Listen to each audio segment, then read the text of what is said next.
And our candidate this morning is Phil Gawne, who is standing in the new constituency of Arbory Castletown and Malew. He's 51 years old, married with 2 children. He's been an MHK for Russian since 2003 and has served as a minister since 2005. His interests include music, heritage, horse ploughing and fiddle playing. Good morning, Mr Gawne. I'll give you a microphone, that always helps. Good morning. You've chosen to stand in Arbory Castletown and Malew. Is that because you feel you can't win in Russian where you live? No, it's because I actually live in Arbory Castletown and Malew. Due to the Ballicle-Ferrick Road meandering between Arbory and Russian, it was felt that it would be better to have the whole of the residents either in one constituency or the other.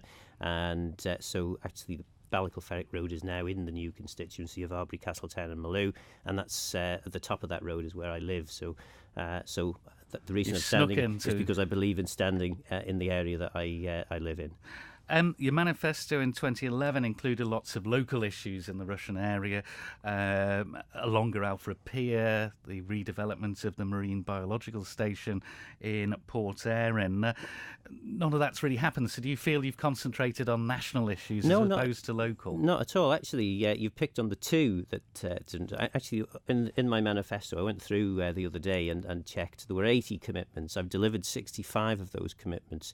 A further 8 are in progress, and there's only 7 that I've not been able to achieve. So I think that's a pretty good record, 92% success rate. Yes, there are 2 issues there that you've mentioned.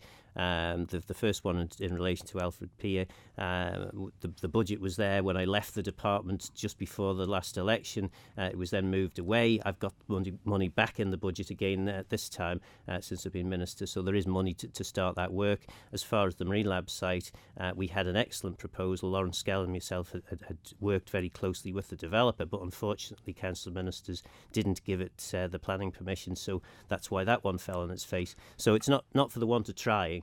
And yes, I've been focused on local issues, but also very focused on national issues too. Well, let's turn to the national issues. And again, it's fair to say you've had a fairly interesting 5 years, to say the least, with Peel Marina and other things I could bring up. But the promenade is the one that remains in the in-tray.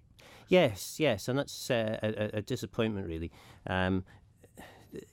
Any big, complicated project is always going to be hard to do. And of course, as a minister, what I've tried to do is get on with the job. I've tried to encourage people surrounding me to get on with the job. I've always said to officers, I'll take the flak if things go wrong, but I'd rather that you press on and make things happen. Unfortunately, with something as big as the promenade scheme, you do have to involve all the stakeholders.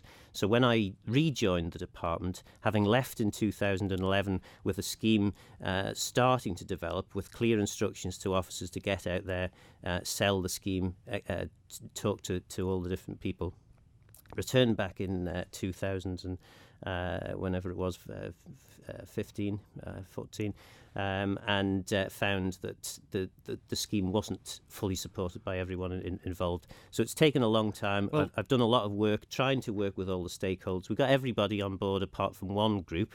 They were a very vociferous group, and eventually they defeated the planning application, despite all the engineers, safety officers we had saying it was a perfectly safe scheme. Would it have been better to have spent the $473,000 that was spent on the slot, just repairing the promenade, making it better than it is? It's rough, isn't it? It absolutely would not have been. First of all, the slot was needed work that needed to be done, and that was decided on by officers, and I think they did the right thing.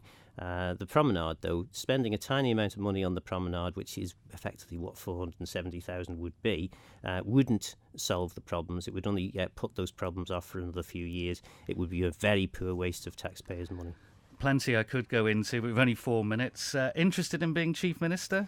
Not particularly, no. I've seen the incredible amount of pressure involved in that job and the amount of stress for those people who I've worked closely with as Chief Minister. It's an incredibly difficult job. We have a Chief Minister at the moment, and I'm not really interested in taking over at this stage.